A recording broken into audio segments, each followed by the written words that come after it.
Finally, I don't have to see you anymore. You've been living here without paying, but now it's time for you to go. We've put up with your freeloading for too long. Okay, I get it. I'll go. Thanks for everything. I packed my things fast and left the house where I'd been living with my in-laws. I saw my mother-in-law smiling happily as I left. I chuckled to myself, putting on a sad face, but I knew what was coming for this house next. Hi, I'm Emily, 32 years old, and I work from home. I've been married to John for 5 years. We were happy together, but things changed in our 4th year of marriage. Suddenly, my father-in-law got sick, and we had to move in with my in-laws to take care of him. We thought it would only be temporary, but John's the only child, so we ended up staying longer to help out. I even thought about quitting my job to take care of him, but luckily, I could keep working from home. Living with my in-laws was chaotic at first, but then came some issues, especially with my mother-in-law.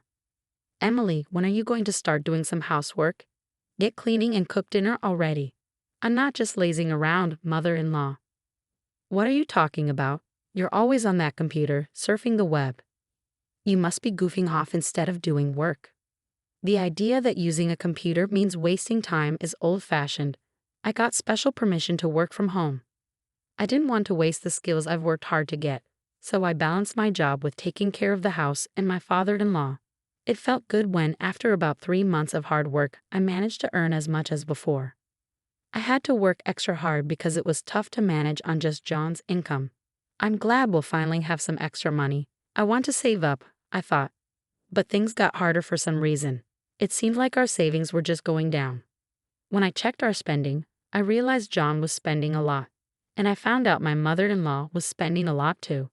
John has always liked to show off, often treating his coworkers to lunch.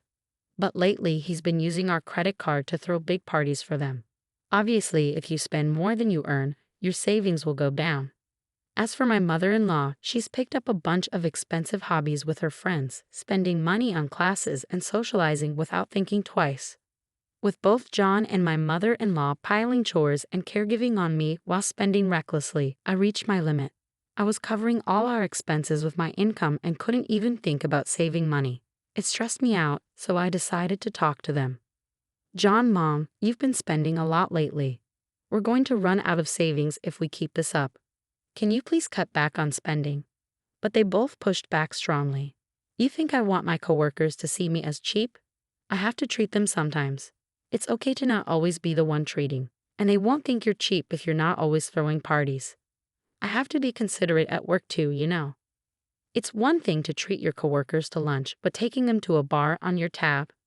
How does that have anything to do with work? You're just doing it for fun, right? And don't pretend you don't know. You come home drunk and brag about it. You're having way more fun than talking to your own mom. You see what I mean, right? Haha. I go to my classes too, to have fun with my friends. Are you saying I should just stay home? You're not being a good wife. You, who only know how to do housework, have no right to tell me what to do. Why is she acting so superior when all she does is stay at home? I work too, you know. I earn money and help with the household. I'm also taking care of your dad, not just doing chores. Stop lying. My mom takes care of Dad, and since you're not even going to the office, you're not making much, are you? Who do you think you are, acting all superior just because you work part-time? I was stunned, speechless. It seemed like they didn't understand that I was really working, taking care of the house and my father-in-law, all while earning money. And my mother-in-law seemed to have told John that she was the one looking after my father-in-law, making me seem lazy. I thought about leaving many times, but I stayed for my father-in-law. He's always been kind to me since I married John, always saying, "Emily, I'm sorry you have to put up with so much." Father-in-law, I don't mind taking care of you. What are you talking about? I feel bad needing care, but I feel worse about how your son and wife are treating you. They're taking advantage of you, aren't they? Well, yes, we couldn't make ends meet with just John's income. It's all thanks to your hard work that we're getting by. Father-in-law, you knew. It turned out my father-in-law had known about our household situation all along. Whenever he needed care, he'd thank me and speak kindly to me. I loved him dearly, so taking care of him wasn't a burden at all. But I worried about what would happen to him if I left. So I decided to look after him diligently until he passed away, which happened about a year later. At his funeral, I cried the whole time, grieving deeply for him. But my mother-in-law, without shedding a tear, coldly asked me why I was crying so much. It was clear she wasn't grieving like I was. So I replied, "My father-in-law has passed away. Of course I'm sad. I've been taking care of him all this time." Upon hearing my reply, my mother-in-law exploded with anger, as if I didn't take care of my husband at all. But the truth was, she hardly took care of him. Instead, she took advantage of me, avoiding both housework and caregiving by claiming she was too busy with her hobbies. Yet she always managed to find time to go out. She played the victim, pretending to cry in front of relatives. From the outside, it looked like I was the bad daughter-in-law. People would say, "Stop being so hard on your mother-in-law." Some even took her side and blamed me. I was just grieving my father-in-law's death, but even strangers blamed me, which made me furious. I chose to distance myself from our relatives. Then John noticed me and approached to complain. "So you embarrassed my mom in front of our relatives, huh?" "What? I don't understand. I was just crying and grieving your dad's death. Then your mom came out to me, making snide comments. That's all. I heard you were talking like she did nothing for my dad." "I didn't say that. I was just saying how sad I was that your dad, who I had been taking care of, passed away. Maybe it sounded like I was blaming your mom because she didn't do anything. But in reality, are you looking down on my mom?" "No, I'm just telling the truth. And if you're so upset, you should have helped me out. Don't you think you could have taken better care of your own dad?" "Why are you blaming me too? I'm not involved in this. You're his son. Didn't you feel any responsibility to take care of him?" "I had work. It was your job as a housewife to take care of him." "That's not fair. I have work too, so that doesn't make sense." Our argument got heated, and panicked relatives intervened to break it up. Though the argument stopped, my husband and I didn't speak for the rest of the day. Later, after handling all the funeral arrangements, a lawyer talked about the inheritance. "I'd like to discuss the will regarding the inheritance after your father-in-law's passing. It states that the family home and land will be given to his son John, while the remaining assets will be split equally between his wife and daughter-in-law, Emily." "What? Why would Emily get a share? I'm his wife. Shouldn't everything else be mine if John gets the house and land?" "Your husband wanted to acknowledge Emily's dedication to his care. He wished to leave her a portion of the inheritance as a gesture of gratitude. This was his decision, and it cannot be changed." "Ah, I understand now. So Emily was just looking after him for the inheritance." "Why would you think that?" "It must be. Why else would she dedicate herself to caregiving?" "I've had a good relationship with my father-in-law ever since we got married. I took care of him to repay his kindness. If you think it's impossible, why did you push the caregiving onto me?" "Mother-in-law, why would you belittle me like that? Don't talk nonsense." "I understand now, so let's just leave it at that." When the lawyer was there, my mother-in-law couldn't say anything rude, so she kept talking, looking annoyed. "He made that decision. Well, I suppose it's a way of saying thank you for taking care of him. There's no other explanation." Then the lawyer kept talking. "Can I go on? Your father-in-law wrote a note saying Emily doesn't have to look after him anymore."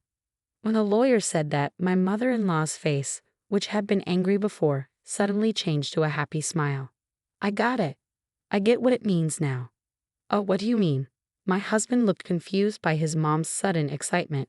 "It means Emily doesn't have to stay here anymore. Since she won't have to take care of my husband, the money split wasn't a thank you, it was just like a goodbye payment." My mother-in-law twisted my father-in-law's will based on her own ideas. She misunderstood it the way my father-in-law, and I wanted her to misunderstand it. Actually, before my father-in-law passed away, we talked about this. He wanted me to be free from this house after he died. He planned to trick my husband and mother-in-law with the will, so I could leave without any fuss. Just as my father-in-law planned, my mother-in-law, totally fooled, is trying to get rid of me.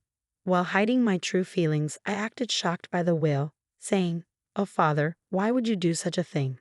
See, even my husband doesn't see you as his precious daughter-in-law. John, you don't need Emily anymore, right? Just divorce her already." "John, you wouldn't suggest divorce, would you?" I looked at John with tears in my eyes. After a long pause, he finally said, "Yeah, it seems like the best choice. I've got the family property and Mom got the money. I won't have to worry about taking care of anyone in the future, and I won't have any issues with Emily. What? I understand. That's how it is. I'm sorry, but could you please leave? Okay, I guess I don't belong here anymore. Feeling just as hurt, I took a paper from my drawer and handed it to my husband. It was something I had picked up during a past argument, the divorce papers. Without hesitation, he signed them. Finally, I don't have to deal with you, a freeloader who doesn't contribute. Leave. Consider yourself lucky I tolerated you for this long. I understand. I'll go now. Thank you for everything up until now. By the way, since the lawyer's here, I'd like to talk about. It's fine if there's no need for property division, right? I've already received enough from my father-in-law's inheritance, and you know what, Emily? I've managed to support myself just fine. It would be greedy of me to ask for more. Well, you have a point. Okay, that settles it. Please leave this house as soon as you can. I hurriedly packed my things and left the home where I had lived. My mother-in-law watched me go with a gleeful expression, unaware of what was to come in that house. After leaving my in-laws' house, I wasted no time in submitting the divorce papers to City Hall. When I arrived at the apartment I had rented ahead of time, I couldn't contain my excitement as I shouted in the spacious room. Yes, I'm finally free at last. I couldn't help but let out a yell of joy. I was so relieved to be liberated from the painful married life. I owe a huge debt of gratitude to my father-in-law, who orchestrated my escape from that house. Since then, I've been enjoying a comfortable life on my own. While I had gotten used to working remotely at my in-laws' place, now that I've left, I have much more time to focus on my work. As a result, my income has increased, and I'm able to live a luxurious life without any disturbances. One day, I received a call from my ex-husband. John, it's been a while. What made you call? Emily, please, we're struggling. Can you help us out? Is this a joke? Weren't you the ones who kicked me out? Even though we're earning the same, we're barely making ends meet. We can't keep living like this. Oh, that sounds rough. I decided to lay it out straight. Well, that's because my salary isn't supporting the household anymore. What do you mean? Can't you see? You couldn't sustain your lifestyle just with your income, even though you were spending lavishly, and I couldn't afford our lifestyle on my own. Nonsense. You've always been wasting your salary on yourself. The only reason we managed was because of the money I was bringing in.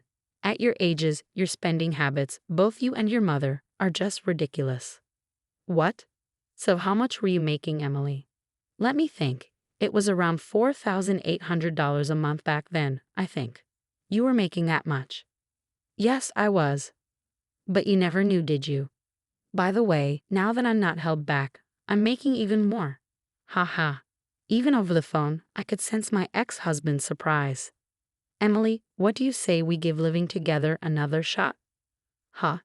Kicking you out was a mistake. We can start over, can't we? What are you saying? You're just interested in my money. No, it's not about that. I've realized I still love you, Emily. Don't be ridiculous. I have no interest in going back to you. By the way, what about the inheritance your mother got? You should still have plenty left from that, right? Well, it's almost gone.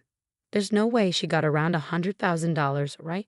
You couldn't have spent it all so quickly. We went shopping and took trips overseas. Plus, we lost almost half of it in casinos. Both of you are beyond help. I'm speechless. I'm a stranger now. I can't do anything about it, and I don't want to. But don't say such cold things. Help us. I don't care. I'm hanging up. Don't call me again. After ending the call, I promptly canceled my ex-husband's phone contract. I had no clue what happened to him and my ex-mother-in-law after losing all communication means. However, nearly a year later, as I passed by their house, I noticed it had been demolished. They must have had to let go of it due to financial troubles. But honestly, it wasn't my concern anymore.